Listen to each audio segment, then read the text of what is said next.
નમસ્કાર દર્શક મિત્રો, પ્રાર્થના સંદેશ ન્યૂઝમાં આપનું સ્વાગત છે। સાવલી પોલીસ મથકે 2023ની સાલમાં સગીરા સાથે દુષ્કર્મ આચર્યાની ફરિયાદ નોંધાઈ હતી, જેનો કેસ સાવલીની સ્પેશિયલ પોક્સો કોર્ટમાં ચાલી જતા આરોપી સુનિલ ઘનશ્યામભાઈ સોલંકીને આજીવન કદ અને ₹1 લાખનો દંડ ફટકાર્યો। વડોદરા જિલ્લા સાવલીના પોલીસ મથકે નોંધાયેલ ફરિયાદના આરોપી સાવલી માતાભાગોલ વિસ્તારમાં રહેતા સુનિલ સોલંકી એ સગીર પીડિતાને પ્રેમજાલમાં ફસાવી ભગાડી જઈ દુષ્કર્મ આચર્યાની ફરિયાદનો કેસ સાવલીની સ્પેશિયલ પોક્સો કોર્ટમાં ચાલી જતા સરકારી વકીલ સીજી પટેલની ધારદાર દલીલોને ગ્રાહ્ય રાખી નામદાર સ્પેશિયલ પોક્સો કોર્ટના જજ શ્રી જે એ ઠક્કર સાહેબ એ આરોપીને તકસીરવાર ઠેરવ્યો હતો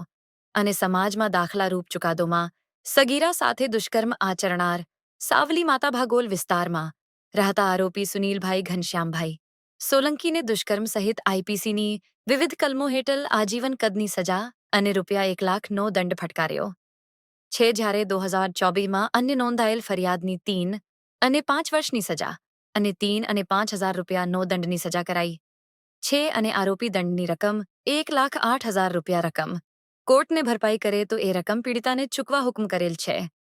અને નામદાર કોર્ટ દ્વારા ડિસ્ટ્રિક્ટ લીગલ સર્વિસ ઓથોરિટીને ₹4 લાખનું વિક્ટિમ કોમ્પન્સેશન ભોગ બનાર પીડિતાને ચૂકવા ભલામણ કરવામાં આવી છે। સાવલી પોલીસ સ્ટેશનમાં તારીખ 8/5/23ના રોજ 15 વર્ષ 8 માસની સગીરાને બગાડી ગયા બાબતની આરોપી વિરુદ્ધ ફરિયાદ બાબતનો કેસ સાવલીના પોક્સો કોર્ટના જજ સાહેબ શ્રી જે ઠક્કર સાહેબ શ્રીની કોર્ટમાં પોક્સો કેસ નંબર 18/2023થી ચાલી જતા આરોપી સુનિલ ઘનશ્યામભાઈ સોલંકી રહેવાસી માતાભાગોળ સાવલીનાને ઇપિકો કલમ 363, 366, 376 તથા પોક્સો એક્ટની કલમ 3, 4, 5, 6 મુજબના ગુના કામે દોષિત ઠેરવીને આરોપીને ઇપિકો કલમ 376 તથા પોક્સો એક્ટની કલમ 6ના ગુના કામે ₹1 લાખનો દંડ તથા આજીવન કેદની સજા ફરમાવેલ છે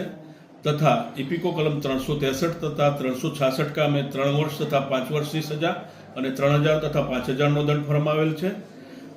તેમજ આરોપીને જે દંડની રકમ